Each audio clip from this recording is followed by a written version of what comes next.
Bonjour tout le monde, c'est Luc Allard du Collège Sainte-Anne pour vous aider. Peut-être que c'est la journée carboneuil, peut-être pas. Pour vous aider avec la page 12, dans le manuel bleu. Alors, il y a quelques petits symboles que nous aimons, puis on va essayer un peu de faire le tour et de démystifier tout ça, tout simplement. Premier symbole est élément de. Est élément de. Par exemple, 3 est élément de n. Alors, c'est comme un E, mais bien arrondi, est élément de. Alors, qu'est-ce que ça veut dire 3 est élément de n? Ben, ça pourrait vouloir dire ceci. On pourrait dire, par exemple, que l'ensemble n est un immense chariot d'épicerie. Voici l'ensemble n. Et effectivement, étant donné que 3 fait partie du chariot des nombres naturels, on peut dire que 3 est élément de n. On pourrait également dire que moins 8 n'est pas élément de n. Alors, moins 8 ne fait pas partie du chariot ou de l'ensemble des nombres naturels. En espérant que ce soit clair pour est élément de. Et on poursuit l'aventure. Alors ici, c'est réglé. Positif, négatif et non nul. Alors, par exemple, c'est écrit ici R-. Qu'est-ce que ça veut dire R-? Ben, ça veut tout simplement dire, supposons qu'on a l'ensemble des nombres réels. Alors voilà l'ensemble des nombres réels. Encore une fois, j'aime l'image des chariots d'épicerie. Mais si jamais je vous parlais plutôt de l'ensemble des nombres réels négatifs, alors à ce moment-là, c'est comme si on prenait pas tout le chariot, mais on prenait uniquement la partie des nombres qui sont négatifs dans le chariot. Ou nul. On va prendre aussi 0. On va dire qu'il fait partie de l'ensemble R-. Donc, je pourrais dire tout simplement, par exemple, ceci. Je pourrais dire que moins 8,2 périodique, il est élément de R-. Absolument. Donc, il fait partie de ce chariot-là qui est ici. Il fait aussi partie de R, d'ailleurs. Moins 8,2 périodique. Voilà. Il est aussi élément de R, comme ceci. Il est aussi élément de R-. Mais par contre, le nombre 7 qui est ici, le nombre 7 ne fait pas partie de R-. Le 7 fait partie de R, de Q, de N, de Z, mais pas de R-. Alors voilà pour le petit mot sur R- ou R+, ou bref, tout ce que vous pouvez imaginer avec plus et moins. Je pense aussi que dans le cahier, c'est écrit ici Z+ est égal à N. Que c'est intéressant dans le fond ça? Dans le fond, Z+, qu'est-ce que ça veut dire? Si vous prenez tous les nombres qui appartiennent à Z, on pourrait écrire ça comme ceci. C'est quoi qu'il y a dans Z?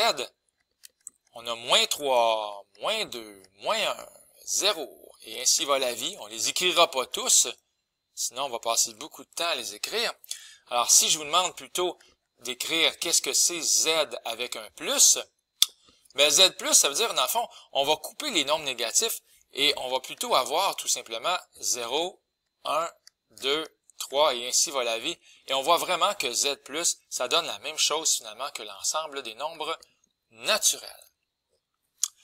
En espérant que ce soit clair, que je ne vais pas trop vite, on a fait déjà un bon bout dans nos notes.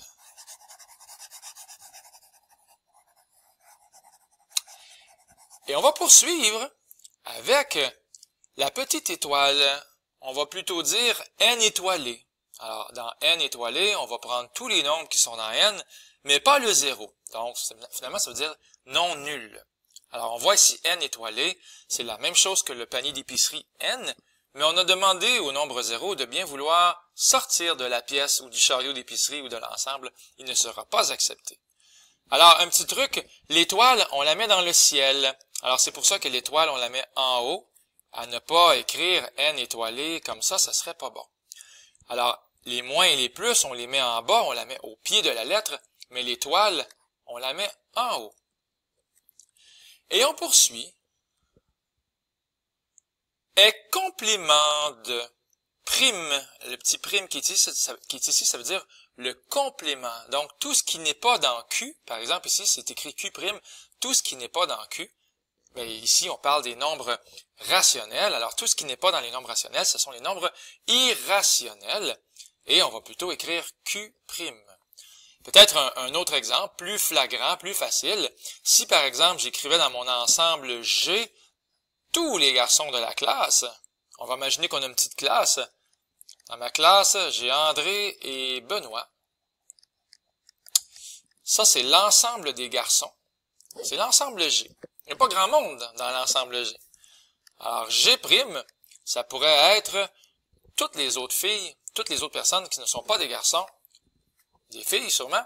Donc, on pourrait écrire, je sais pas moi, Andréane et aussi Bernadette. Et ainsi que toutes les autres filles qui font partie de la classe. Donc, le complément, ça veut dire qu'il ne fait pas partie de G, donc c'est donc G'. Bien, on poursuit. On est toujours dans la page 12 des notes de cours, du cahier bleu. Et qu'est-ce qui nous attend? Qu'est-ce qui nous attend? Allons voir. L'union et l'intersection. Ah, ça mérite un grand mot rempli de sagesse, j'espère. Alors, prenons un exemple. Dans ma classe ici, j'ai l'ensemble de ceux qui ont des lunettes. Et encore une fois, André et Benoît, ils ont des lunettes. Comme ceci. Et on pourrait dire aussi que Claude a des lunettes. Alors voici, c'est l'ensemble de ceux qui ont des lunettes, et je l'appelle l'ensemble L. Voici maintenant un autre ensemble. C'est l'ensemble de ceux qui ont, je sais pas moi, qui ont un chandail blanc, tiens. Alors, dans ma classe, les élèves qui ont un chandail blanc, ben, il y a Denise, il y a Éric. Mais voyez-vous, Claude, ici, là, il est aussi dans l'ensemble rouge, dans l'ensemble de ceux qui ont des chandails blancs. Alors, essayons de voir un petit peu, là. Ça serait quoi l'union des deux ensembles? Lunettes, union, blanc. Alors, l'union, ça veut dire, on va prendre tout le monde. Tout le monde est bienvenu. Alors, tout ça, là, c'est l'union des deux ensembles. Alors, finalement, l'union, c'est tout le monde. Alors, je pourrais écrire, par exemple, que André, il appartient à l'union. En fait, tous les noms ici appartiennent à l'union des deux. Mais qu'en est-il de l'intersection? L'intersection, pour faire partie de l'intersection, je pense que vous le devinez, il y a juste Claude qui appartient à l'intersection. L'intersection, ça veut dire il faut faire partie des deux ensembles en même temps. Donc, c'est un peu ça, la différence, qui est toute une différence quand même, entre l'union et l'intersection. Pensez-y bien. Alors, si je reviens ici, les nombres rationnels, union les nombres irrationnels. Q, union, Q'. Alors, je ne sais pas si on se rappelle, il y avait finalement, c'est à la page 11, on a tous les nombres réels. D'un côté, on a les nombres rationnels, et de l'autre côté, on a les nombres irrationnels. Si on fait l'union entre les deux, c'est clair que ça va donner tous les nombres réels. Mais par contre, si on fait l'intersection entre les deux, qu'est-ce qu'il y a de commun? Il n'y a aucun nombre qui est à la fois rationnel et irrationnel. Ça se peut pas. C'est dans un côté ou l'autre. Alors, l'intersection, c'est l'ensemble vide. C'est un zéro avec une barre. Ou un chariot d'épicerie avec rien dedans. En fait, ce sont des accolades. Des accolades avec tout simplement... Il n'y a personne ici qui va faire partie de l'intersection. Alors, peut-être qu'on peut lire l'union des éléments des ensembles Q et Q' pour n'en former qu'un seul, soit R. Et l'intersection correspond à l'ensemble des éléments communs. Or, aucun élément n'appartient à la fois à Q et à Q'. Je pense que ça touche pas mal. Qu'est-ce que j'ai dit? Finalement, est inclus et n'est pas inclus. Lorsqu'on dit un ensemble est inclus dans l'autre et un ensemble n'est pas inclus dans l'autre, encore une fois, on va aller faire un petit dessin, on va aller voir qu'est-ce que ça donne. Alors, je sais pas si on se souvient, je pense que oui, parce que je l'ai dessiné il y a pas longtemps. Lorsqu'on a nos ensembles comme ça et comme ça, et au tout départ, on a l'ensemble des nombres naturels, ensuite les entiers, ensuite on a les fractions, donc les nombres rationnels, et les nombres ici irrationnels. Alors, est inclus, qu'est-ce que ça veut dire? Je pense qu'avec le dessin, on voit bien que n est inclus dans z. est inclus, c'est juste comme la lettre C bien arrondie dans Z. Ça veut dire que tous les nombres qui sont dans N, ils sont aussi dans Z. Attention, le contraire n'est pas vrai. Z n'est pas inclus dans N. C'est pas vrai que Z est inclus dans N. Par exemple, moins 8 est élément de Z, mais pas N. N'est pas élément de N. Donc, étant donné qu'il y a un nombre qui est dans Z qui n'est pas dans N, je peux pas dire que Z est inclus dans N. Par contre, encore une fois, je reviens ici, ça c'est vrai, parce que tous les nombres qui sont dans N sont automatiquement dans Z.